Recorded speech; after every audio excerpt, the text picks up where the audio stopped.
It's 2 a.m. You're warm, you're comfortable, you are finally in a deep sleep. And there it is, that familiar pressure, that signal you just can't ignore. You're getting up, again, for the second, maybe the third, or even the fourth time tonight.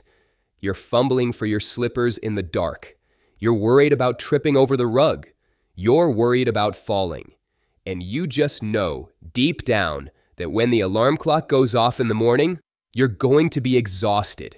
You'll be foggy, grumpy, and just completely worn out before the day even begins. So what do? You go to the internet. You type in, "Why am I waking up all night to pee?" And what do you find? It's terrifying. One website screams, "Nocturia, it could be a deadly disease," and your heart just sinks. You immediately panic. But then you click the next link, and that one says, "Oh, it's just old age. It's normal. Get used to it. You just have to suffer through it." Well, I'm here to tell you today that both of those are wrong.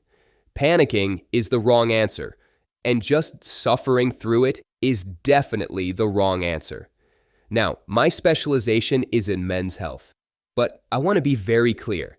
This problem we're talking about today, nocturia, is something that bothers women just as much as it does men. In fact, it's one of the most common complaints I hear from all my patients over 60, regardless of gender. So the experience I'm sharing and the tips I'm going to give you apply to absolutely everyone who is tired of waking up. And I promise you, I am not going to waste your time. We're not doing any fluff today. Here's the plan. First, we're going to find and destroy 6 dangerous myths about this problem. Myths you've probably heard from a neighbor or seen on the internet. Then, I am going to give you 6 real, practical, working tips that you can start using tonight to get some relief. And you must stick with me to the end. I've saved the 6th and final tip because it is, without question, the most important piece of advice you will ever hear about this. It's the one that connects all the dots and protects your long-term health. Are you ready? Let's get started. All right, let's jump right into the big one. The myth that makes everyone panic. Myth number 1. Waking up to pee is a deadly disease. I see this everywhere. You type in your symptoms and you find these scary clickbait articles designed to make your blood run cold. They tell you it's a sure sign of terminal kidney failure or advanced heart disease, and your mind just spirals. You lie awake at 3 a.m., but this time, you're not just awake, you're terrified. I want you to take a deep breath with me, right now. In and out. Okay? Let's get this straight, right here, right now. Nocturia itself is not a disease. It is a symptom. That's all.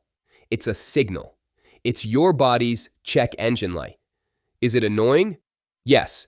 Is it exhausting? Absolutely. Can it, and this is an important can it be a sign of an underlying issue that needs attention? Yes, it can. And we are going to talk about exactly what to do about that.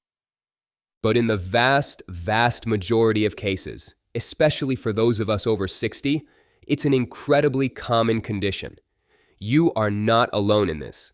Millions and millions of your friends, neighbors, and peers are going through the exact same thing. Panicking doesn't help.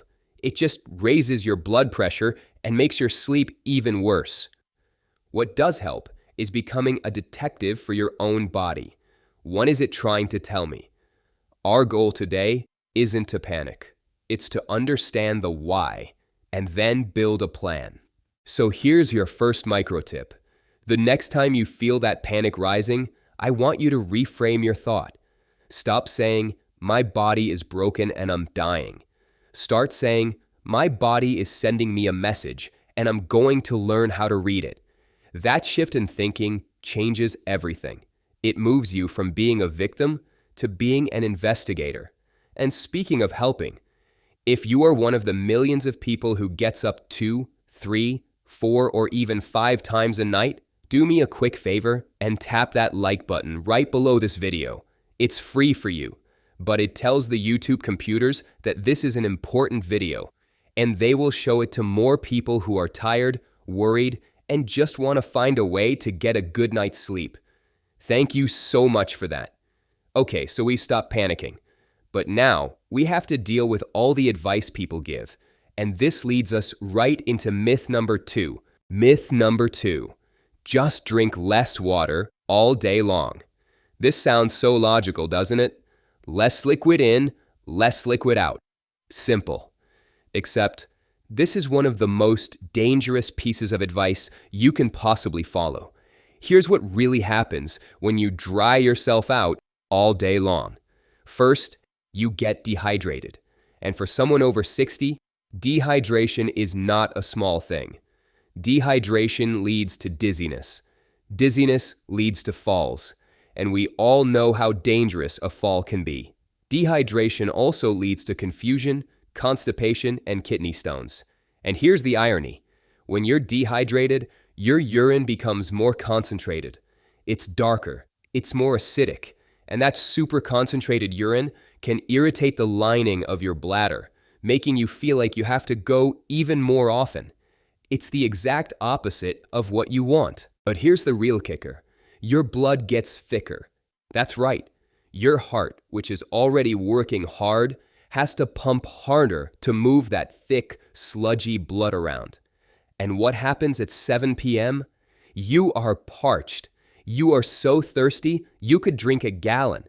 So you make up for it and you chug 2 or 3 big glasses of water or iced tea right before bed.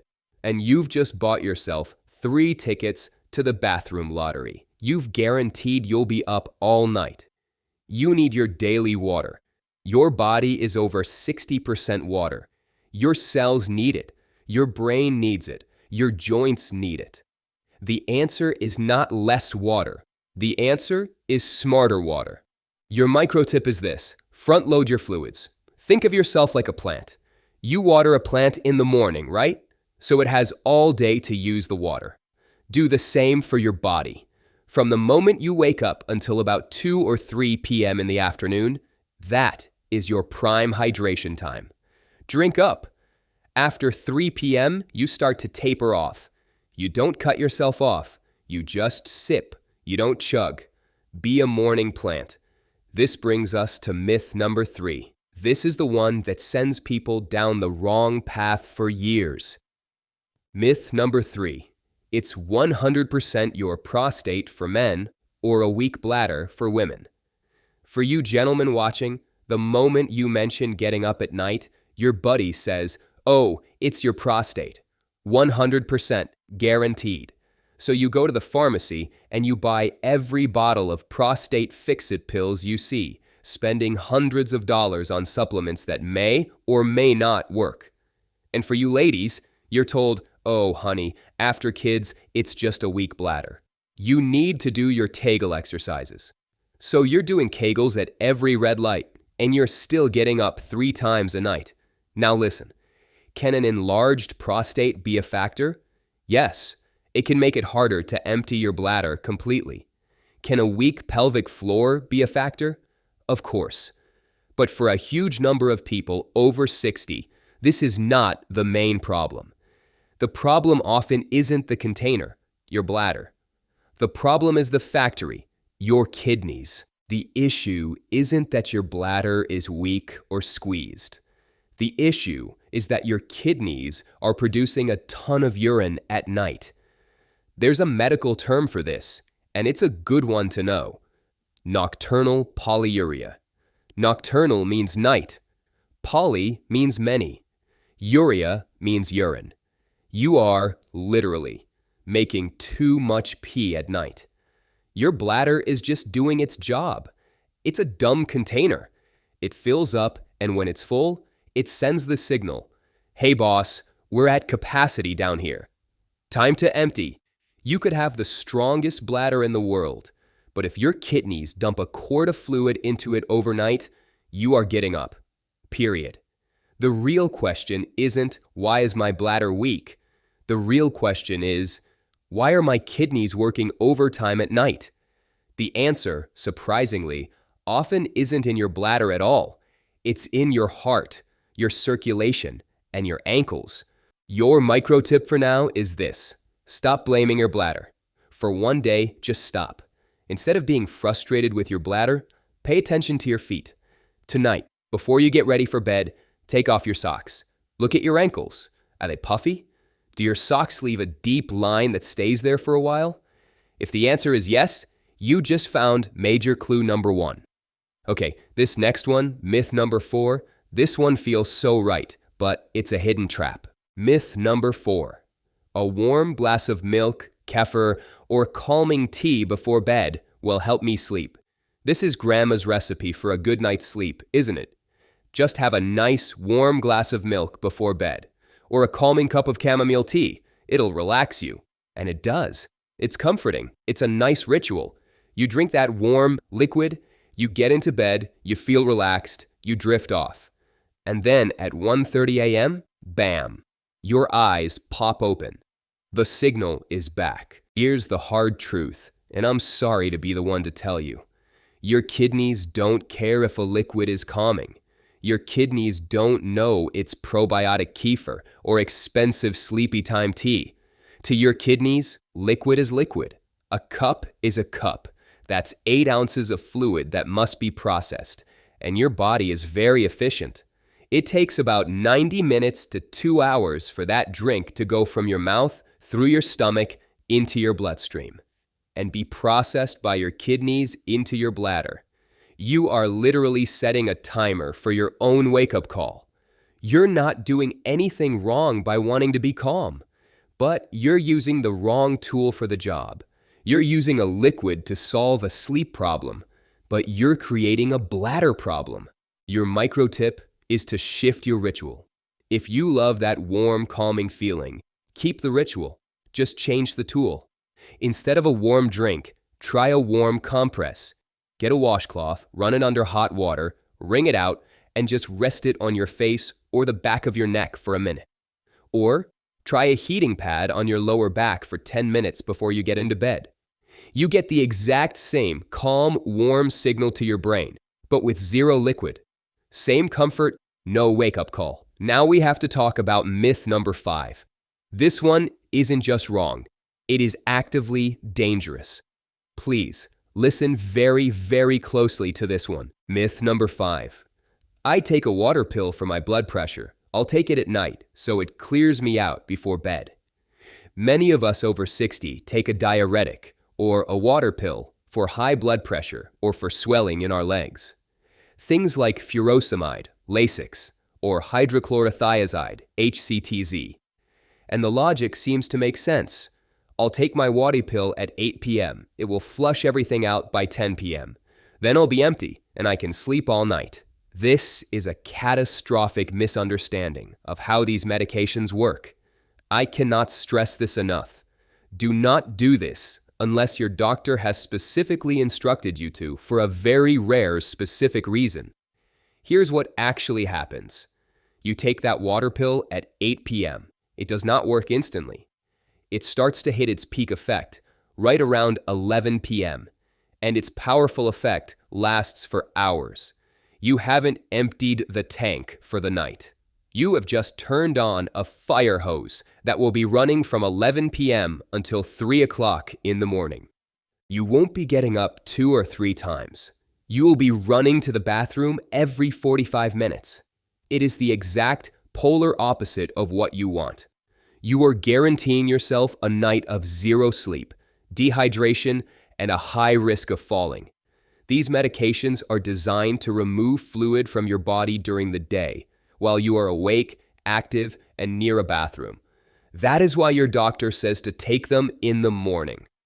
Your microtip is simple. Water pills are a morning medicine. If you take a water pill for your blood pressure, it's usually best to take it in the morning.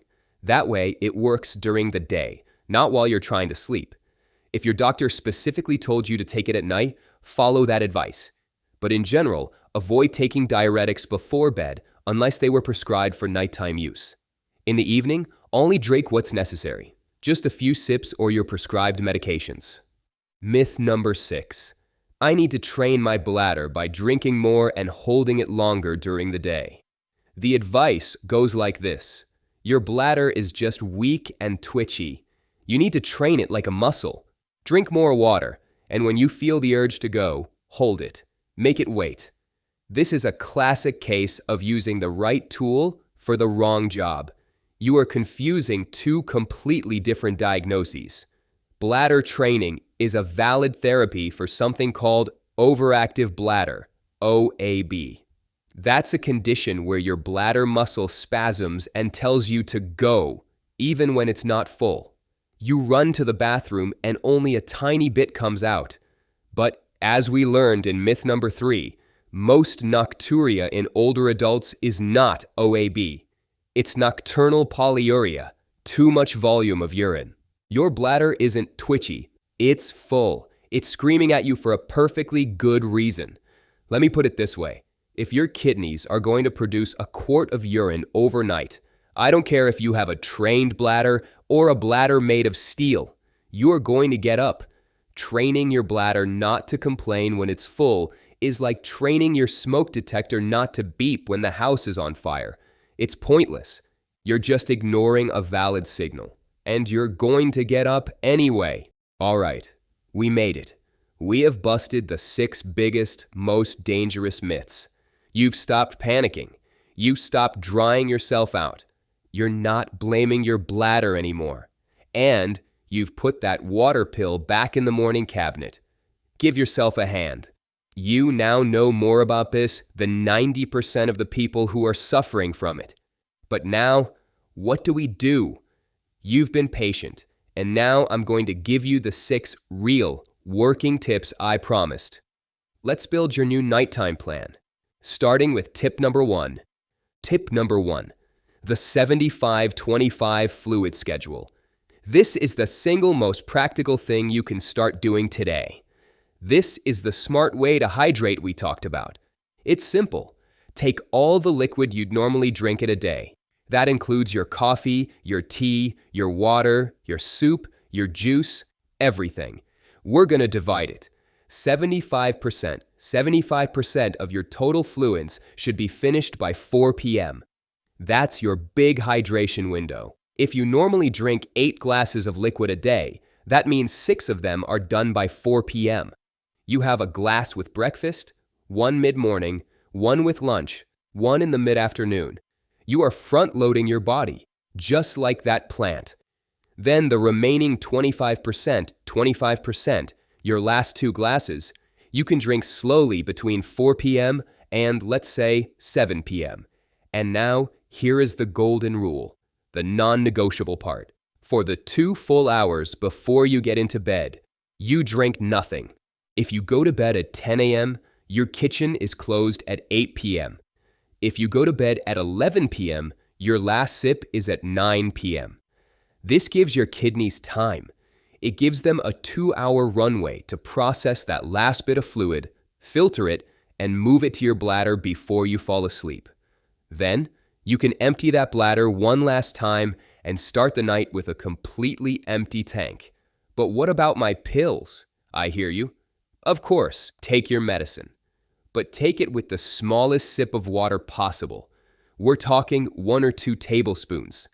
Just enough to get the pill down. We are not talking about chugging a full 8-ounce glass. This one change alone can cut your nightly trips in half. Tip number 2, unload your legs before bed. Okay, tip number 2, this one is my favorite.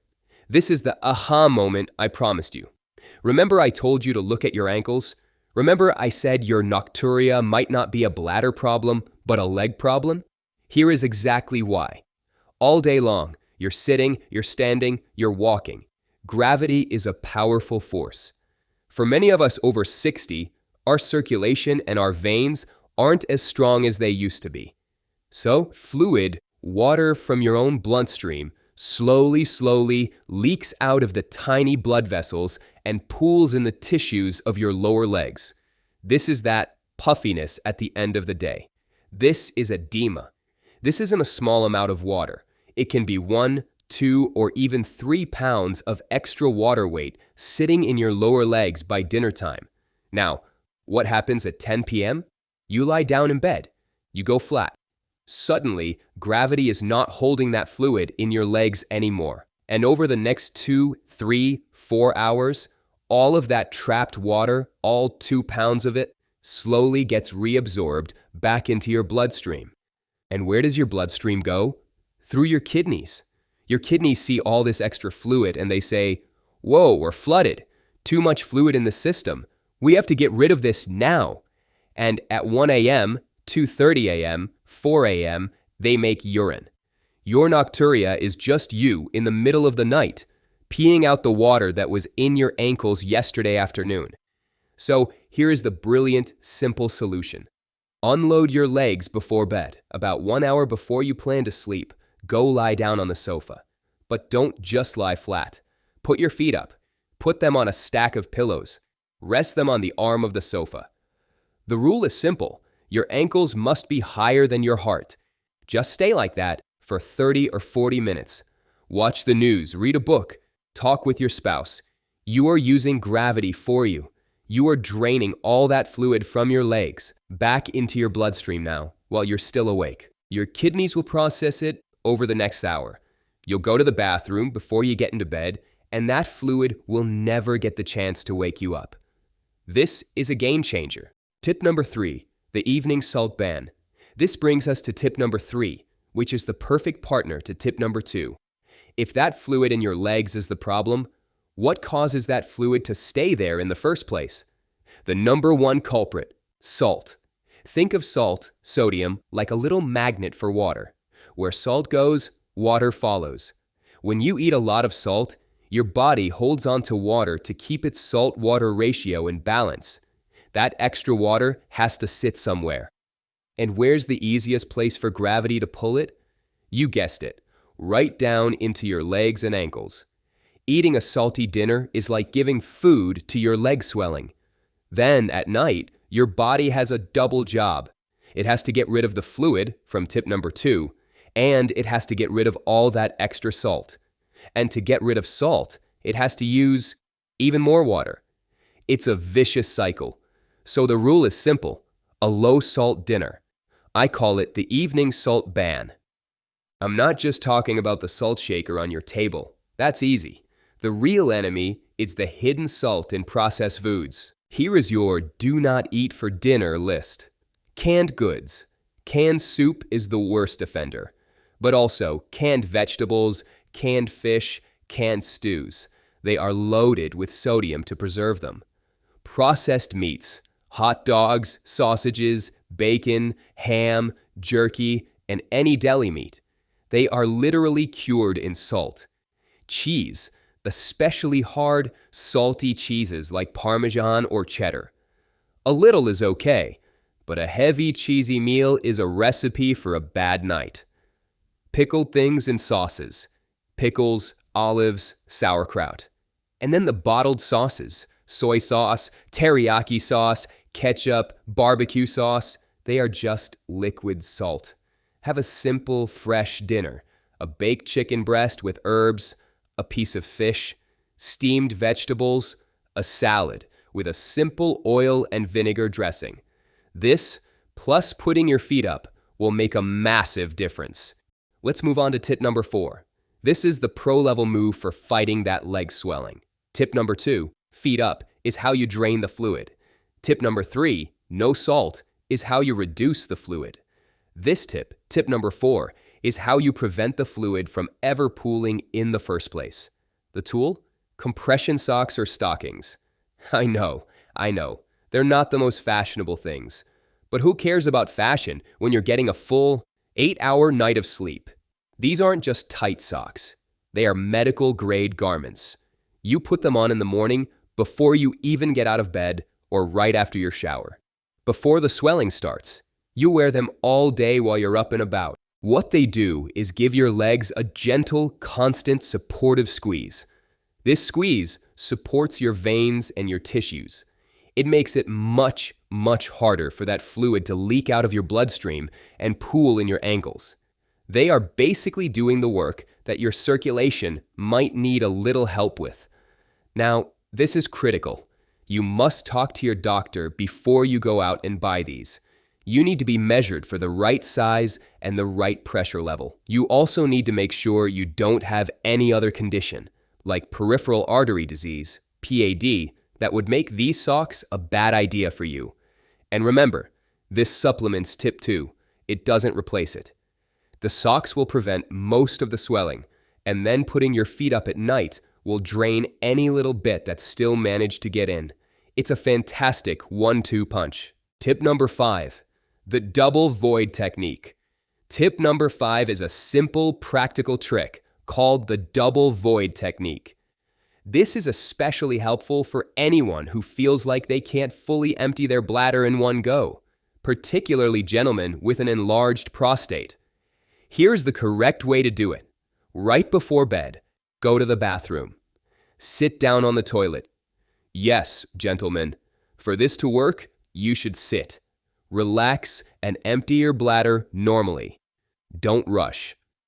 Now, instead of getting up, stay seated. Take a deep breath and just relax for 20 to 30 seconds. Then, lean forward slightly. You can rest your hands on your knees. You can also try gently rocking your pelvis back and forth a few times. Don't push or strain. Just relax your muscles again and see what happens. You will often be surprised that another ounce or 2 of urine comes out. That is the leftover bit, the residual urine that would have woken you up at 1 a.m. This double void ensures your bladder is as empty as possible before you turn out the lights. We've made it to our final tip, and as I promised, tip number 6 is the most important piece of advice in this entire video. Before I give it to you, if you found any value in this video, please take a second to hit that red subscribe button and ring the bell. It costs you nothing and just notifies you when I post new videos to help you live healthier. Thank you for that. Tip number 6, the doctor's diary. Thank you for staying with me for this. This tip is called the doctor's diary. The first 5 tips will help you manage the symptom and get more sleep, starting tonight. But they do not cure the cause. Remember, as we said in myth number 1, Nocturia is a check engine light. You can't just put tape over the light and pretend you fixed the engine. So, here is your homework for this week. Create a bladder diary. You only need to do it for 2 or 3 days. On one side of a page, write down everything you drink, what it was and how much. Be honest. 9 a.m., 1 8-ounce cup of coffee. 12:30 p.m., 1 12-ounce can of soda. On the other side, write down every time you go to the bathroom. Write the time and an estimate of the amount. You don't need a measuring cup, just small, medium, or large. Or count the seconds, a 10-second stream. And most importantly, you must do this at night too. When you get up at 2 a.m., turn on the light and write it down. 2:15 a.m., large amount. After 2 or 3 days, you will have your data. Take this diary to your doctor. Here's the disclaimer. Please do not just live with this or only use my tips while ignoring the cause. You walk into your doctor's office, hand them this diary, and say, "This is what's happening. Help me find the why." This diary is gold to a doctor. It instantly tells them if your problem is your bladder, frequent small voids, or your kidneys and circulation. With this diary, your doctor can start the real investigation. They will check your heart. Waking up to pee is one of the earliest signs of congestive heart failure, when the heart isn't pumping strongly enough and fluid backs up. They will check your blood sugar for diabetes, which makes you produce more urine. They will check your kidneys to make sure they are functioning properly. They will ask you about snoring and may send you for a sleep study to check for sleep apnea. This is a huge hidden cause of nocturia that almost no one knows about. Please, I'm asking you, use my first 5 tips to get some sleep, but use this 6th tip to protect your health. Don't be a victim, be an investigator. Don't ignore this signal. So there you have it. Waking up at night is not a reason to panic, but it is absolutely not something you just have to suffer through as part of getting old. It is a reason to act. Start with the first 5 tips tonight. Fix your drinking schedule, put your feet up, and watch the salt. But I beg you, do not skip tip number 6. Make that diary. See your doctor. Find the why. You deserve to sleep soundly, and you deserve to be healthy. Thank you so much for spending this time with me. Now, I want to hear from you. Go down to the comment section below. What's your story? How many times a night are you getting up? Which one of these myths did you believe? Do you have a tip of your own that has worked for you? Please don't be shy. Ask any question you have. I read as many comments as I possibly can, and I try to answer every single one. This is a community, and we are all here to help each other. If this video was helpful, please share it with a friend, a family member, or a neighbor who you know is also tired of waking up. Be smart, be proactive, and sleep well. I'll see you in the next video.